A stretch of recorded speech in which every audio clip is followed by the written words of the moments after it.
So I was asked to make a team that didn't involve Conqueror Lilias, and was pretty easy. So here's a basic 4-man team that is a pretty fast clear. Now I didn't even bother to re-gear my units for this team, all I did was swap some artifacts around. So build yourself a very strong Sirmia, make sure that she's on her S1 EE so you get the double attacks, and as always Cruel Mischief is the best artifact for her for extra damage. You can use Symbol of Unity if you don't have Cruel Mischief. Now we need a unit that can lay down a provoke, a reverse provoke, or a silence. I went ahead and used Lilias because I had her built and she's pretty tanky. I gave her the Justice for All artifact so that she could help heal herself. That way I'm able to put her in the front of the line so she can soak up some of that damage. Any unit that does provoke or silence would work here. You could even use Flurry. Sinful Angelica is just simply our dual attack unit. I gave her a DPS artifact and built her relatively fast because I want her to cycle. You could also use Camilla in this place, but I think Singelica with her cleanse on her S3 is really nice for this. And of course Kitty Clarissa, the Hall of Trial Queen herself. She's relatively fast. I gave her S1 EE so she would help heal Sirmia a little bit, but it doesn't really matter that much. I gave her Warhorn because I didn't want to re-gear her to make her faster. I just wanted to make sure she would cut Singelica here and there.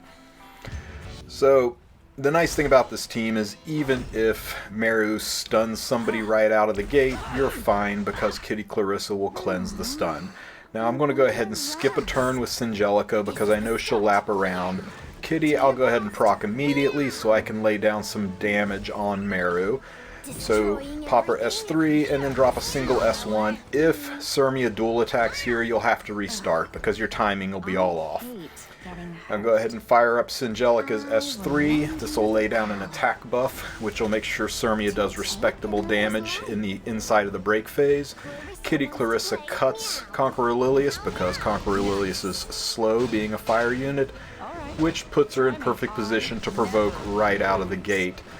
And now we're doing pretty close to maximum damage. I don't have greater attack buff up yet, but since we're only 3 attacks in, I'm going to go ahead and use it. I'm not sure if it's really going to make that much of a damage difference over normal attack buff, but I think if you're below 50% done with the phase, it's worth popping the greater attack buff.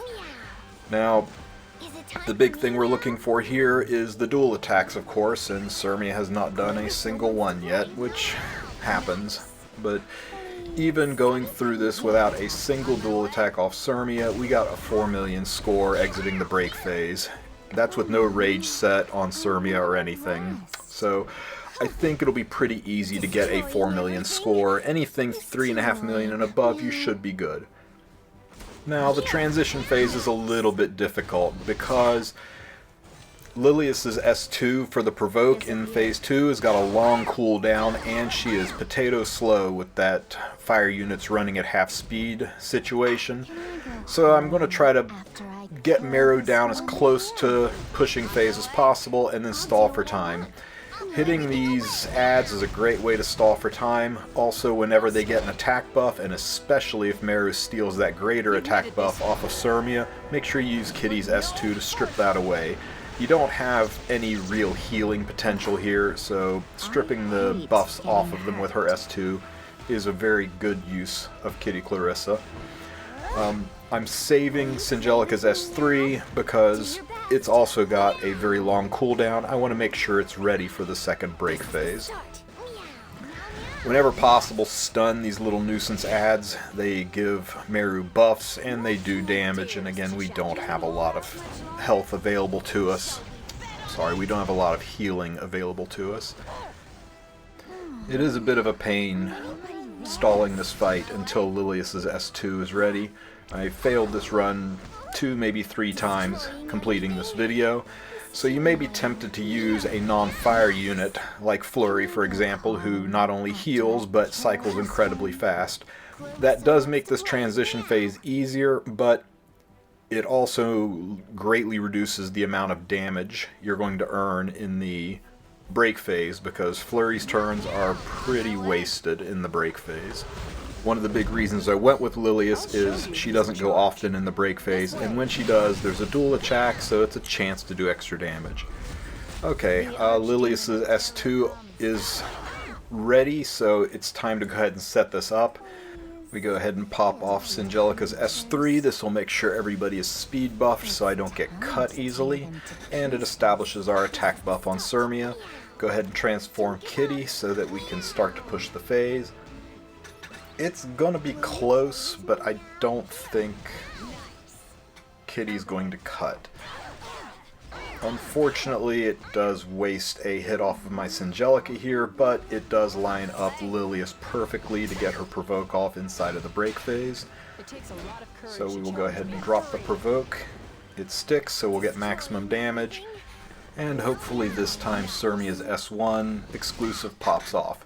Oh, we got one off right there. As long as you get maybe 3 or 4 of her EE pop-offs across both break phases, you should clear 9 million really easy. So far, we've only gotten 1. The entire break phase, we're already at 7 million. Can I go home after This might actually be close. Had to waste my Singelica attack because her timing was a little bit off, but it is what it is. I think we need one more big dual attack to cinch 9 million. And there it is. So there's Dagger Sicar with a 4-man team using Sirmia and no Conqueror Lilias. We'll go ahead and see how far we can push this. One thing this team has that the other team didn't is we've got a lot of cleansing potential. Kitty cleanses, Singelica cleanses, even Lilias can cleanse with her S3, so we might actually be able to push this to the very end. Again, whenever Meru gets an attack buff, it's a good time to use Kitty's S2. I'm a little worried about Kitty's health, but we'll see how she does. I'm going to use the S3 here to try to push everybody back. Pushed one ad back. There's no reason to hold back on Singelica's S3, so we'll go ahead and fire it up, get an attack buff on everybody and a speed buff. Kitty will get one last attack off before she gets killed.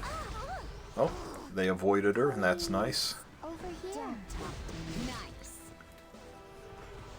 No more dual attacks from Sirmia, that's disappointing, but Kitty is still alive, surprisingly. I could use her S2 to strip this barrier, but the barrier is not that big of a deal. Sirmia will slice right through that, and got a nice dual attack in. Sure would be nice if we go with Sirmia again, but never lucky. Singelica's going to get another dual attack off. Now, we normally don't use Sirmia's S3 because her S3 damage is tied to the fact that it's got defense pen, but outside of the break phase, Meru has defense, so the S3 does substantially more damage. And look at that, we actually cleared with this team. So there you go, 10.7 million score, Dagger Sicar, 4-man team, no Conqueror Lilias with a relatively low gear requirement. Hope you enjoyed this video.